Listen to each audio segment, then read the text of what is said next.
Hi friends, ఎంతో టేస్టీగా ఈజీగా పోలేలు ఏ విధంగా ప్రిపేర్ చేయాలో చూద్దాం ఫ్రెండ్స్. ముందుగానైతే శనగపప్పును బాగా కడిగి పొయ్యి మీద ఉడకబెట్టుకోవాలి ఫ్రెండ్స్. మెత్తగా కాకుండా ఈ విధంగా ఉడకబెట్టుకోవాలి. ఈ విధంగా ఉడకబెట్టుకున్న తర్వాత దీన్ని అయితే మొత్తం వాటర్ తీసేసేయాలి. ఈ వాటర్ తీసేసిన తర్వాత కొంచెం మిక్సీ పట్టుకోవాలి.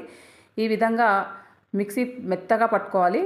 ఈ విధంగా మిక్సీ పట్టుకొని దీన్ని అయితే పక్కన పెట్టుకోవాలి. తర్వాత పొయ్యి మీద బాండి పెట్టి కొన్ని వాటర్ పోసి బెల్లం వేసుకోవాలి ఫ్రెండ్స్. అది స్కిప్ అయిపోయింది. ఈ విధంగా బెల్లం వేసుకొని బెల్లం కరిగిన తర్వాత మనం ముందుగా తీసుకున్నటువంటి రుబ్బి పెట్టుకున్నటువంటి మిశ్రమాన్ని, పప్పు మిశ్రమాన్ని ఇందులో వేసి కలుపుకోవాలి ఫ్రెండ్స్. ఈ విధంగా వచ్చే వరకు కలుపుకోవాలి. తర్వాత మనం ముందుగా పిసికి పెట్టుకున్నటువంటి పిండి బాగా మెత్తగా పిసుకోవాలి ఫ్రెండ్స్. చపాతీ పిండిలాగా కాకుండా ఆ పిండిని కొంచెం ముద్దగా తీసుకొని ఈ విధంగా ప్రిపేర్ చేసినటువంటి మన సోయిని ఈ విధంగా ప్రిపేర్ చేసి దీన్ని ముద్దలాగా చేసుకొని అందులో వేసుకోవాలి ఫ్రెండ్స్.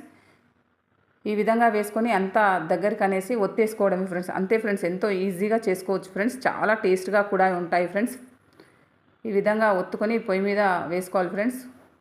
కొంచెం కింద కాలగానే కొంచెం ఆయిల్ వేసి మర్రేసుకోవాలి ఫ్రెండ్స్. అంతే ఫ్రెండ్స్, ఎంతో ఈజీగా పోలేలు అయితే ప్రిపేర్ అయిపోతాయి ఫ్రెండ్స్. దీనిపైన నెయ్యి వేసుకొని తింటే చాలా బాగుంటాయి ఫ్రెండ్స్. ఓకే ఫ్రెండ్స్, ఈ వీడియో నచ్చితే ప్లీజ్ లైక్ చేయండి, ఛానల్ని సబ్స్క్రైబ్ చేసుకోండి ఫ్రెండ్స్. Thank you.